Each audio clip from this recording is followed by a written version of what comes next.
Okay, so now I'm going to talk a little bit about the process that you go through when you go through a cause and effect analysis, a fishboning exercise. Okay, and it's often very time consuming. So when you conduct a fishbone analysis, there are several things for you to make sure that you go ahead and do. When you run a session,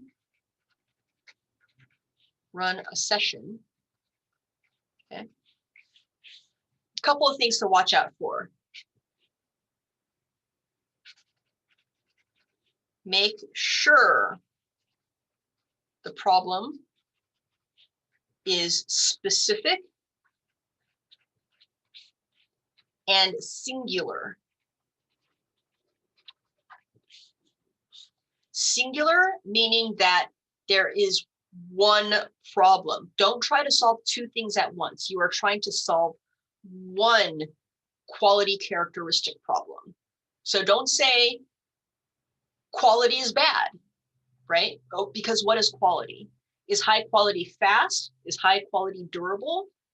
Is high quality prestigious? Like, what is the specific quality characteristic that you're trying to solve for? So perhaps service is slow, right? That's singular, because fast service could be a quality characteristic that the customer cares about. Every customer cares about multiple factors when they're considering quality, right? Is it the price? Is it the speed? Is it the image? Is it the consistency? Is it the accessibility? Is it the convenience, right? Is it the friendliness, right? Choose one quality characteristic. Be very, very specific about what that quality characteristic is, right? If it's fast, then in what context, right? Is it the wait time, right? So sorry, if it's slow, if service is slow, when is it slow? Is the wait time slow? Is the delivery time slow? Is the ordering time slow? Is the response time slow? Be very specific. You set yourself up for failure in an Ishikawa analysis if you are not specific with the question, and if the question is phrased, if the problem is phrased in a way where it can be interpreted in multiple ways. You want to be as specific as possible when you run this analysis. I mean, on the Ishikawa diagram, right? In the article itself, he is describing solving for a wobble, right? A very specific manufacturing wobble of a product that they're creating. That's how specific I want you to be when you choose the underlying problem, the underlying quality characteristic that you're solving for, that you're trying to solve for. Okay. Second thing for you to make sure that you do is keep asking why. Okay. Try to go at least 3, 4, 5 whys deep. 5 whys deep. Okay. There should be multiple twigs, branches. Okay. Now I'll give you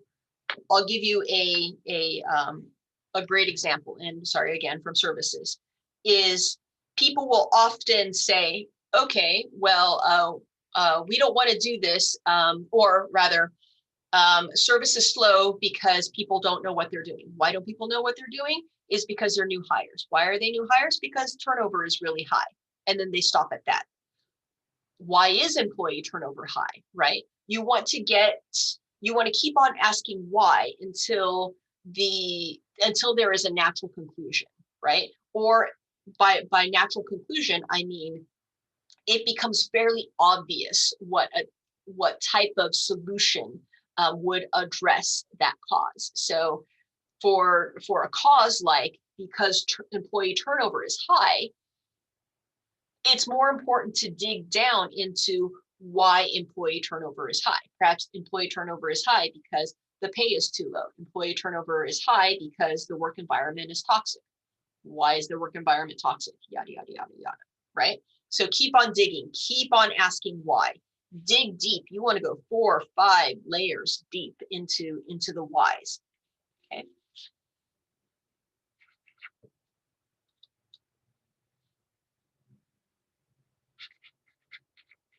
Avoid preconceived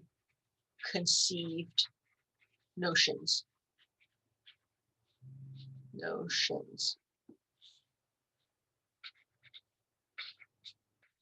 Don't assume.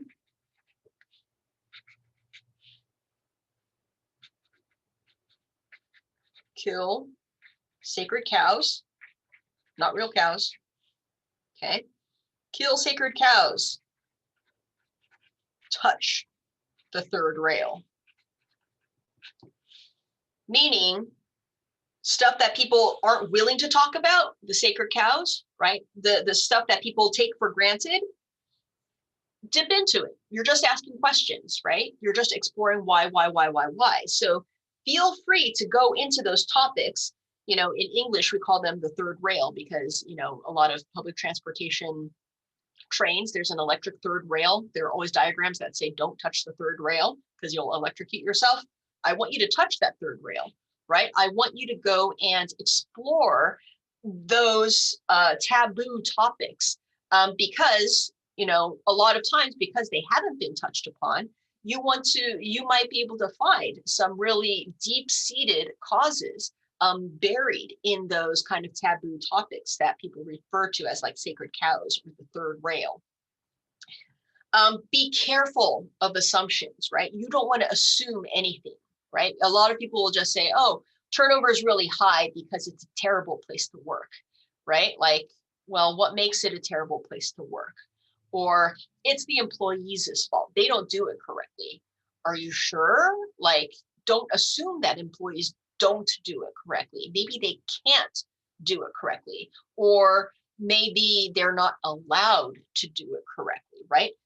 Be very careful of the assumption words that are being used when you're putting causes down on the cause and effect diagram. Okay. This comes with experience as you run more and more of these Ishikawa diagram fishboning sessions. It'll be easier for you to start picking out what are assumptions. And a good way to kind of tease out assumptions is to ask, well, how do you know that that's why? You're asking why? Well, now you can also say, well, how do you know that that's why? Okay, and see what people say. Okay.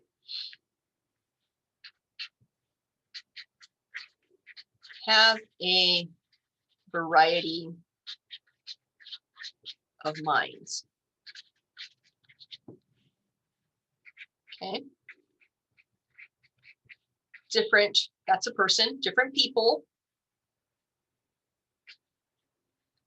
in terms of layers and functions. By layers, I mean line level people, managers, executives, back office. You want people from all different perspectives to be able to give you like how they see what's going on, okay? Because a line level person might not understand or know what policies were put into place for, you know, why things were done in a certain way. Layers, I'll also put in here, you probably want customers, if at all possible, some customers, right, to be involved in this. You also want, in terms of like function, right, job roles.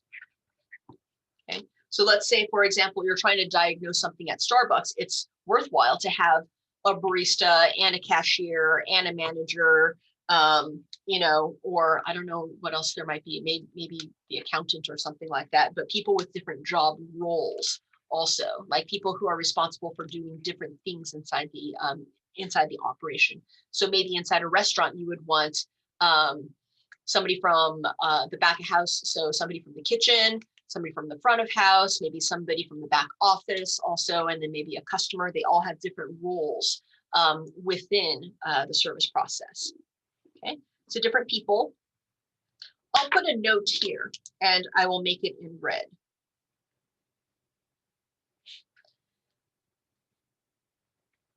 If the diagram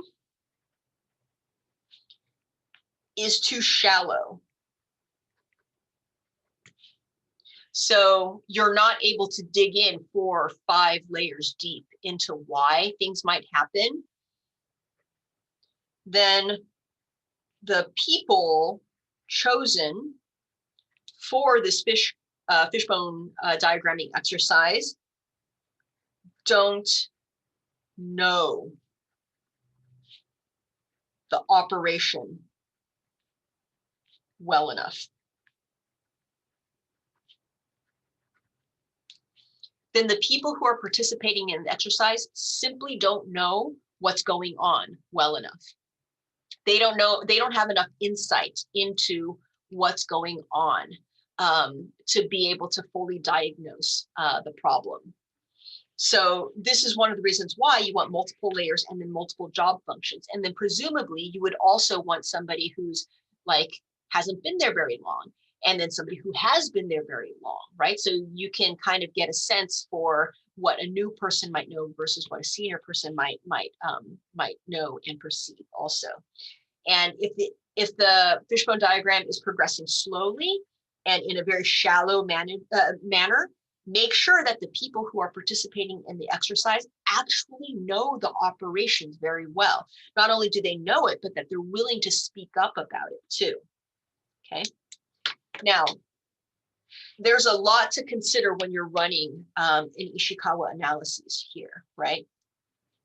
Ultimately, you want to do it with a team of people, like I mentioned over here, because going through the process of conducting a cause and effect analysis is just as educational as the final product in and of itself, because as you go through the exercise of teasing out all the possible causes of an underlying problem, of a singular problem, you start to get buy-in from people that, you know, it's not just one cause. It's never just one cause. There are usually multiple causes that all feed into the underlying problem that's trying to be solved.